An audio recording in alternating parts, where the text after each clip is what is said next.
Welcome to the Marquis Masters Podcast. I'm Beth Mund, and today our special guest is Heidi Lange.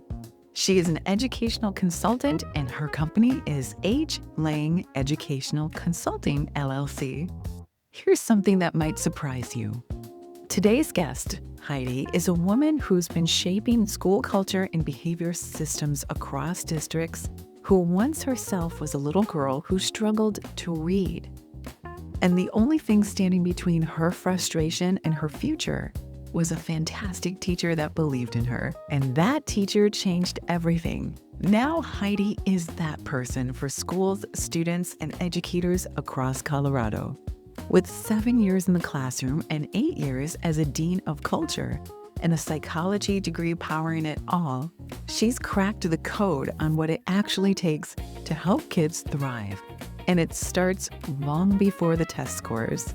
Today, you'll learn why school culture is the foundation for academic success, what Common Core really means for how kids learn math and literacy, and the 3 lessons Heidi lives by that work just as well in business as they do in a 2nd grade classroom. If you're a parent, an educator, a school leader, or anyone who cares about the next generation, this one is for you. Ready to discover more exceptional leaders like Heidi? Visit marquiswhoswho.com. It's your front row seat to the people quietly making the world smarter, kinder, and better. You won't want to leave. And if today's episode gave you something to think about, leave us a review. It's the gold star that we're all chasing. And now, here is our episode featuring Heidi Lange. Hello, and welcome to the Marquis Masters Podcast. I'm your host, Beth Mund, and today my special guest is Heidi Lange. Hello, Heidi. Nice to see you. Thank you for having me, Beth. It's a pleasure to be here. Well, we cannot wait to get to... Let me start that over. This is editing. This is how it'll work. It's okay to make all your mistakes early. Well, we're so excited to get to know you. Let's jump right in and talk about your background.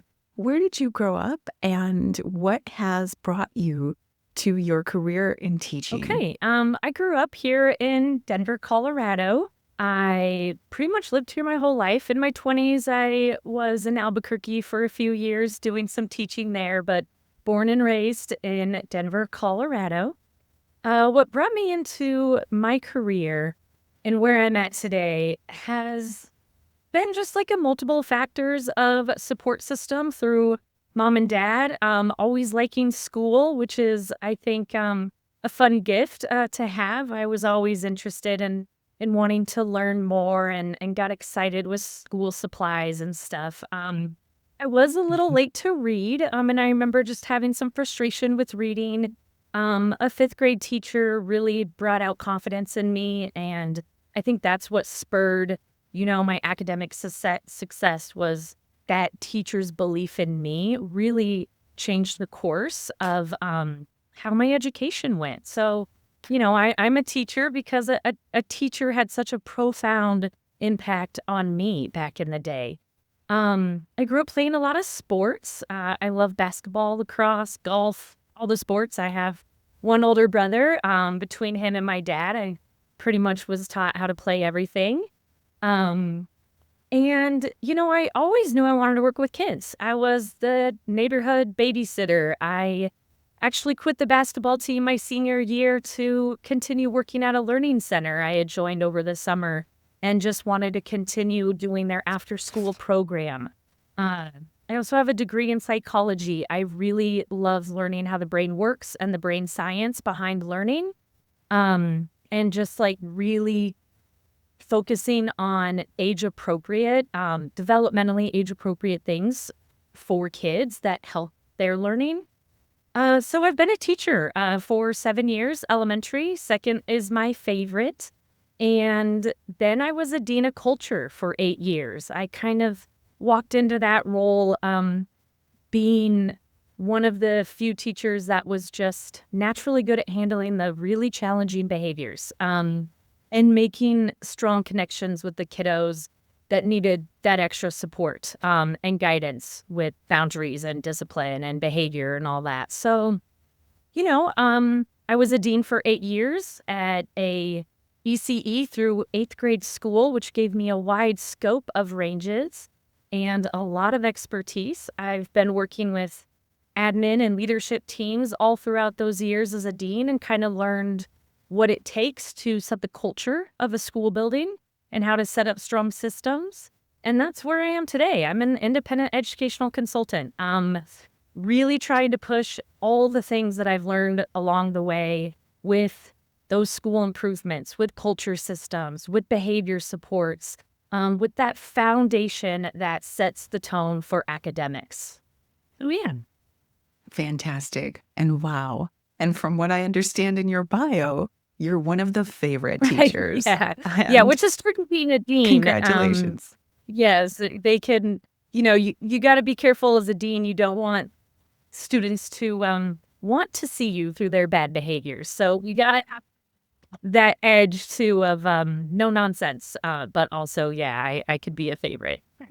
Sure. Well, you mentioned that currently you're an educational consultant. Can you walk us through kind of some of the tasks that you have each day and what your day is like? Yeah. The great thing right now is that my days are very flexible, which helps being a new mom.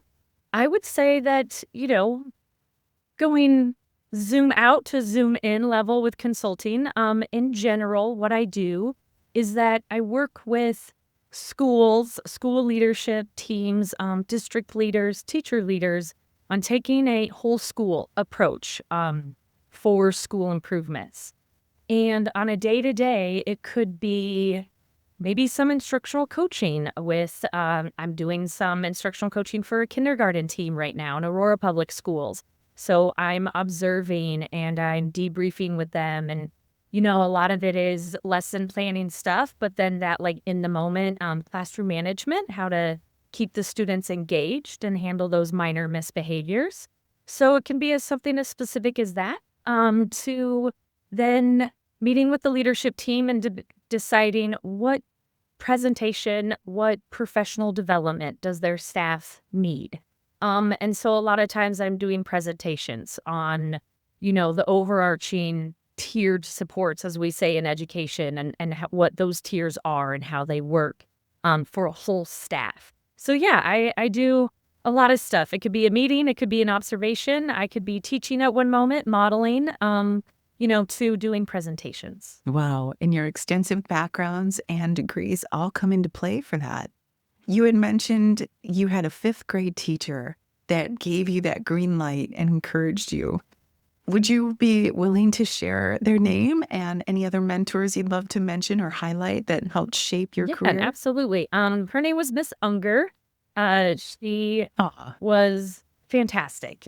She was just calm and sweet and steady and just really, saw confidence in me that I just didn't have in myself yet. But what I really remember that stood out for me that year was her trust in us picking our own topics for a research project. And I was really into basketball, and so I chose the history of basketball and the history of the NBA. And at that time, the NBA was turning 50. So it was this big thing, and they had books about it. So I got this big book, from Barnes and Noble, the massive ones.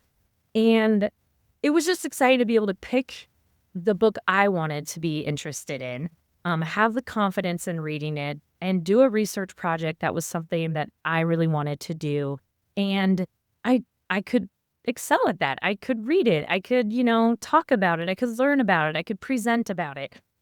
So that was really fantastic. And yeah, I do think her belief in me is a lot of why I do what I do. It's just being able to bring out confidence in students, because we all want the better test scores and the achievement levels. But that comes from having someone in your corner, having a belief support system. So in that sense, other mentors along the way, absolutely. I've been very fortunate to have a lot of great mentors, mostly coaches through my sports. My high school lacrosse coach is still a good friend of mine today. We just got together like 20 years later with like my high school senior lacrosse team of girls. And it's just really cool to have that bond. And she was consistent. And that's what I really liked about her, is that you're always going to get the same from Cyrillic. And that's her name. And she'll love that I gave her this shout out. Funny, consistent. She understood kind of where we were coming from as players. We were all at different levels. At that time, lacrosse was a newer sport to even high school at that time. And she just helped us all grow and bloom into a strong team, and we were competitive.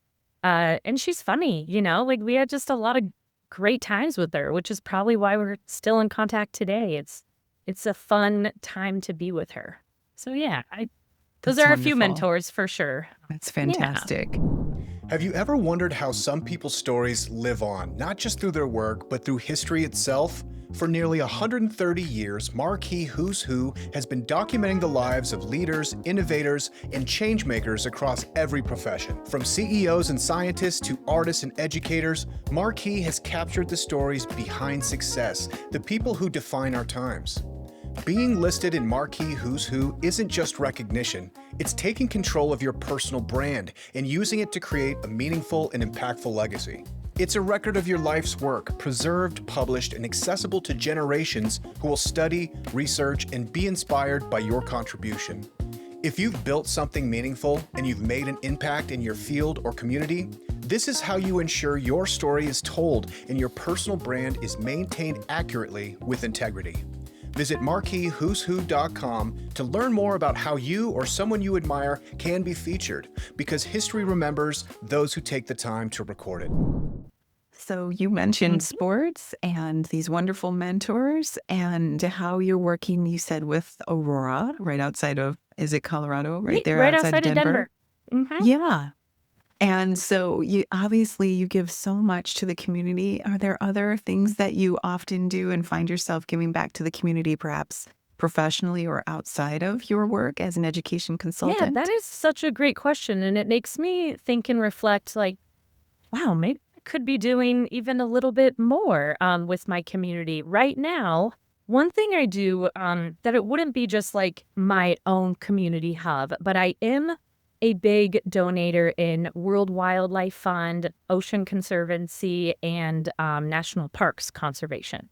I just think it's really important to be able to give back to those organizations. I've always loved animals. I've loved like the ocean, and national parks just need to be preserved as much as possible. So with those like passions and the ability to give a little bit, I like to donate to those.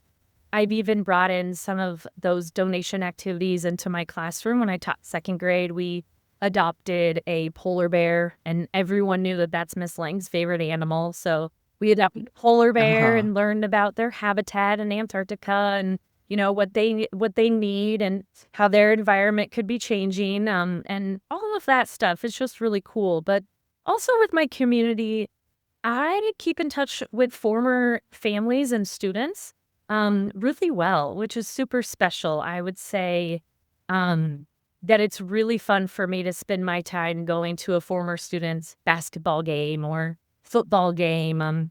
I had a few middle school students when I was a dean that I will contact their moms and just check in on their GPA and see how they're doing. They reach out to me once in a while. One mom thinks her son could potentially be better in an alternative school, so she is looking for what school in DPS, Denver Public Schools, would be a good fit for him.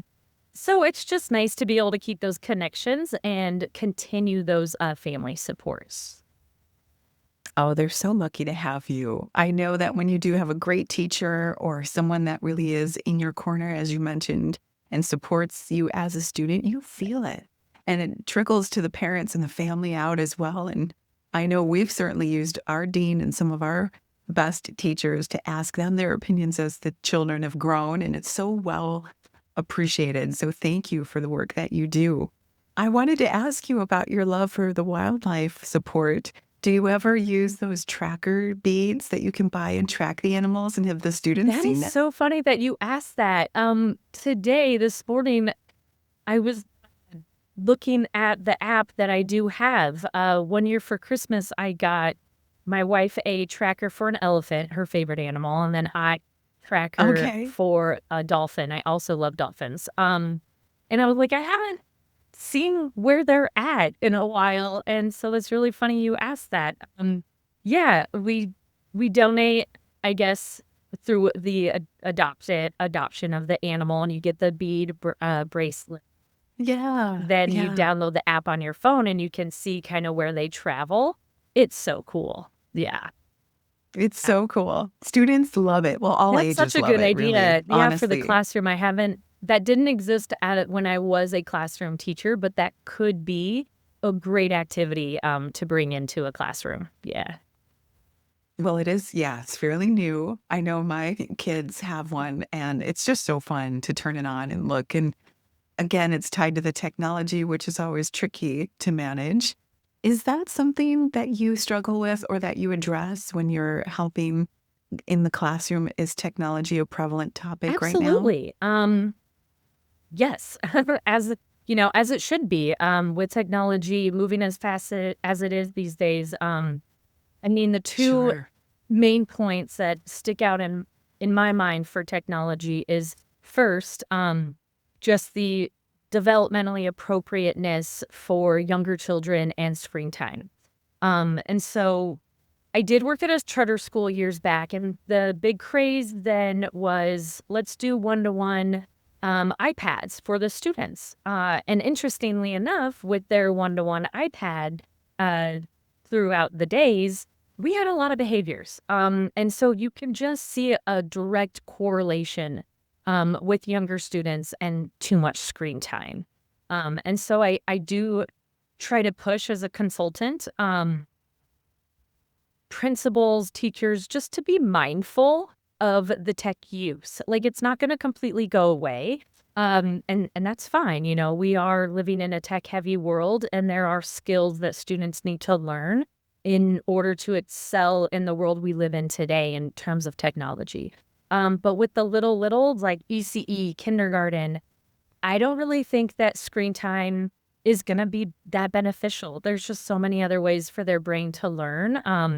And I've even been reading this book about how we create more pathways in our brain when we write as opposed to even touch. And so for deeper learning, you kind of need to actually write it out. So I don't want writing to be a lost art. I don't work a lot in high schools. Everything is on computers these days, and to a degree, that's fine. But my second point also would be AI and the use of AI. I think how we use it is just what we need to learn through in terms of just putting up parameters with students.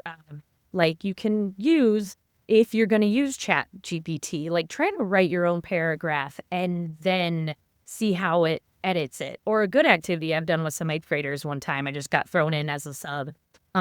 They were writing something they were proud of and then took that paragraph and threw it in Chat GPT, and they had to find all the changes that it made and look through grammatical changes, sentence structure. And so they were kind of learning what were the enhancements and how can we get to those enhancements maybe on our own. So yeah, I think Wow. it's just how we use it. And that's going to be something, we grapple with as we move into more and more technology. Well, I could use that exercise myself on how I'm using ChatGPT. What a great idea for everyone listening. Heidi, this is now time for our lightning round, where we get to ask you a series of questions, and lightning in the intention that we answer as quickly as we can, but we have plenty of time. So if you could meet one person, living or dead, who would it be and why? My grandpa on my mom's side, his name is Donald, and he passed just a few years before I was born. Why him is just, I've heard only good things. He was such a sweet, strong, kind man. He was a great husband to my grandma. They raised 8 very successful kids. Yeah, 8 Oh, in a wow. small Wow. town on a farm in South Dakota. And, my mom always told me that even though they lived in South Dakota and we lived in Denver, we would always travel there in the summers and stuff. But if that he were alive, he would always do his best to drive down for a basketball game or something special I had or a celebration, a birthday. Um, and yeah, I'm bummed I didn't get to meet him. I also didn't get to meet my dad's mom and dad. I've only had one grandma growing up. And I would love to meet them all, but my number one is Grandpa Donald. I heard he was a great guy and I'd love to meet him. Oh, if you could start your career over again, would you make any different choices? No, not at all. I love every stepping stone I've had to get where I'm at today. If there's any regrets, they're probably just small little moments. A tough moment with a student, maybe a tough moment with a staff member. But those tough moments can always be learned from and turned into learning opportunities. The teacher in me always with that turned into a learning opportunity. But no, I wouldn't have changed a thing. Wonderful. That's good to know. I can tell. Throughout the course of your career as a whole, as well as your personal life, what would you say is the most important lesson that you learned? It's hard to narrow it down to one. I definitely have just a quick top 3 that are both professional and personal. And one is practice gratitude. And practice is an intentional word because you really do have to kind of keep it daily in order for that gratitude, to keep you in that gratitude state of mind. 2 would be get out of your comfort zone. I think it's so important to have the tough conversation, travel to a new place, lean into a different perspective. And the third is keep a growth mindset. Always keep learning. So yeah, those are my lessons.